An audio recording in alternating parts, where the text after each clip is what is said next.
Hey everyone, my name is Mariah and I'm with the Mindfulness Center at the U. And for this year's Wellness Fair, we want to tell you a little bit about what mindfulness is and why we strive towards that.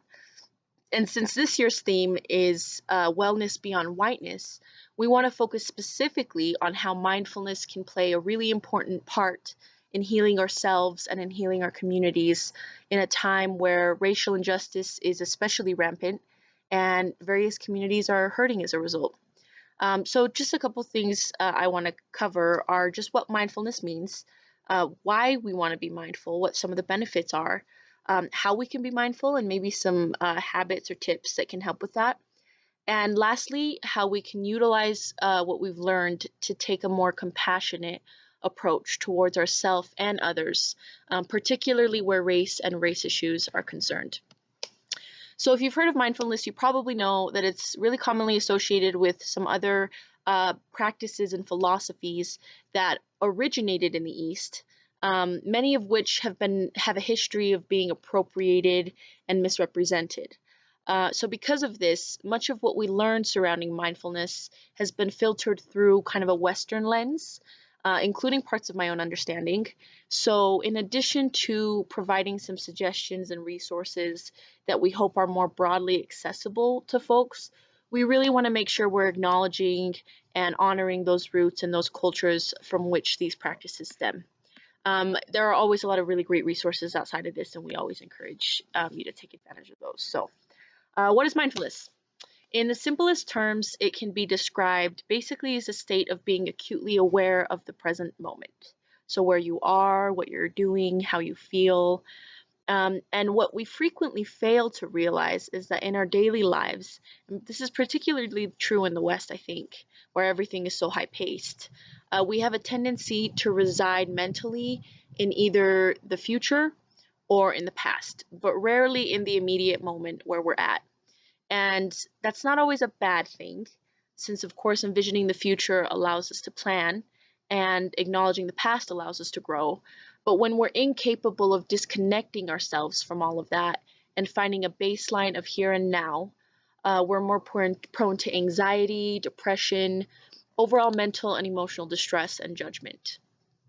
So, in this way, non judgment is another huge component of mindfulness, which encourages us to simply observe the reality of how things are instead of jumping straight to how we think or we feel about it. So, the idea is that we can start by fostering a mindful awareness of our immediate surroundings. And that awareness will expand to better help us kind of position ourselves relative to the world around us. So, some concepts that are loosely associated with mindfulness, which we probably won't go over too much here, but we really encourage you to look into, are non judgment, kind of like we mentioned, awareness, radical acceptance, simplicity, impermanence, and pain versus suffering. So there's a lot more to it, but I think that's a pretty good start. I do want to clear up some possible misconceptions and just list a couple things that mindfulness is not. It does not eliminate pain or discomfort, and nor is it meant to. It does allow us to hold that pain more effectively and accept it as a normal part of life. It's not a destination per se or something that we achieve. It symbolizes more a continual growth in perspective that's hopefully lifelong. And although it's frequently termed inner work, it does not and it should not replace the outer, more tangible work that would require us to get up and go get involved in the things that are really important to us. The second thing we want to talk about is why it's so important to practice mindfulness. So basically, mindfulness allows us to disidentify ourselves with our thoughts and our emotions, which directly affects our ability to respond to situations more effectively. This entails sitting with our thoughts and emotions, again, without judgment, and can have an enormously positive impact on interpersonal relationships. Being mindful promotes personal healing by helping us work through some of the past traumas we've had and improving our self image in the process. And this in turn encourages community healing, right, through radical acceptance paired with compassion. Mindfulness by no means has to be spiritual, but it certainly can aid those who want to be by outlining some specific habits or rituals, you might call them, that help reinforce our connectedness with other people. And lastly, mindfulness and the practices associated have endless physical health benefits. So things like stretching and breathing exercises are immune building for us on every level. The increased oxygen intake improves our cognitive function, it helps our muscles heal faster, and practices like meditation are shown to actually improve academic performance and overall concentration and focus. So there are a lot of really good reasons to be more mindful.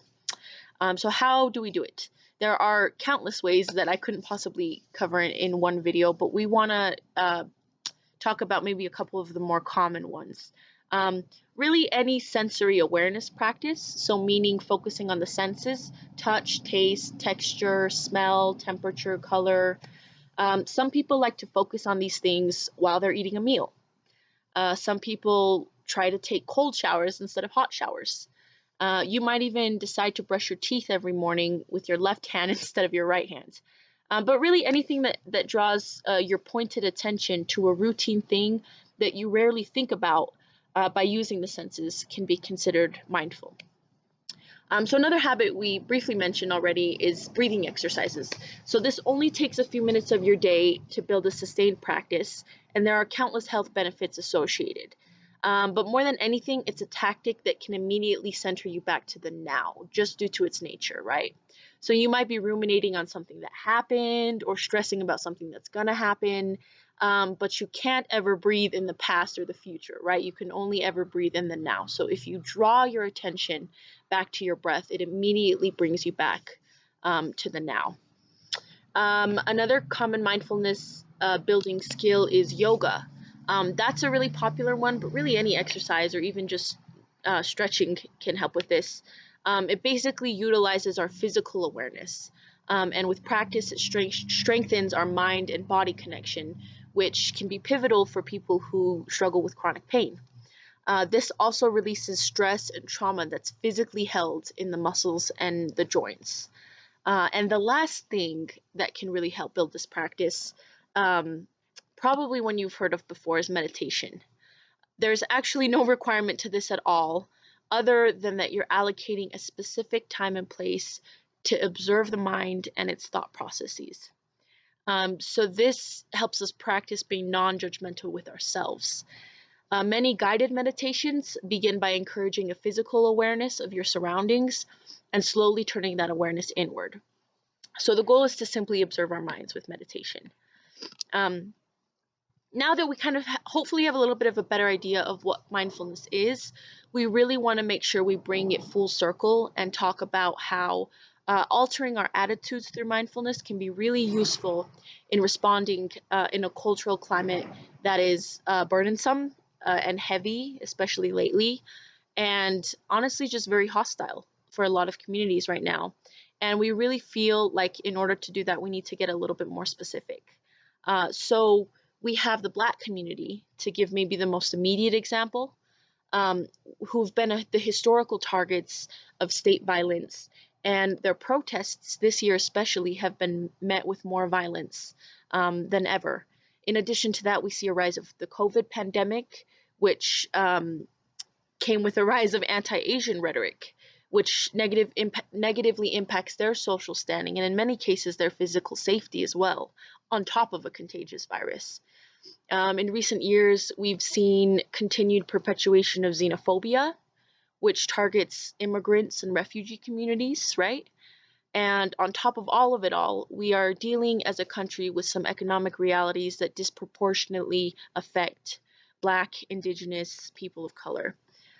So the reason why, as both maybe victims of these injustices and allies of those communities, that it's so important to maintain a mindful attitude about racial issues is because when we don't, it's easy to get overly attached to expectations and outcomes that may lack compassion. There's an assumption, for example, of unending resilience, right, that burdens many people of color, that makes us out to feel like just because we've overcome many of these oppressions and we've been enormously resilient over generations, that we always have to be that way, right? That there's never the right time or place to just feel angry or feel violated or feel hurt or feel exhausted. And if we can't learn to hold compassion for ourselves on the most intrinsic level, we can't possibly communicate that sincere compassion that we want to towards those who experience those who have experiences that we know we may never share. This is pivotal for allies as well. And that's because we really can't come to an honest understanding of our complicity in these systems without first being acutely self-aware. And mindfulness embodies both that self-awareness and that compassion. So we live in a time and place where the idea of social activism is, I think, most commonly associated with outward involvement, right? Things like community organizing or protests. And these are wonderful and necessary things to be a part of. But we're afraid that it's a narrow definition of activism, that it's very white centric, that it's frequently performative, and that it's just not realistic or safe for everybody. So wellness beyond whiteness means expanding our understanding of activism to include the internal work that precedes this external work. Mindfulness fosters the inner work of radical acceptance, of understanding, of honoring our feelings, of forgiveness, all of which come before the outer work of changing these systems that perpetuate harm and suffering, right? So, if your activism is to challenge the assumptions and biases of your friends and family and nothing more, that too is in the interest of social justice. If your activism is just to listen and hold compassion for someone else's experience to which you may never relate, that also is in the interest of social justice. If your activism is to be critical of the way you've unknowingly contributed or even benefited from violence towards other people, to forgive yourself and to recommit, that's also in the interest of social justice. If your activism is to rest, to practice some self-compassion, some self-love, allow your heart, body, and soul to heal from some of the work that you're doing, that's also in the interest of social justice. If your activism is to educate yourself continually about inequality and educate those people that are around you, that's in the interest of social justice as well. So we hope that this was uplifting and helpful, and we wish you all the best.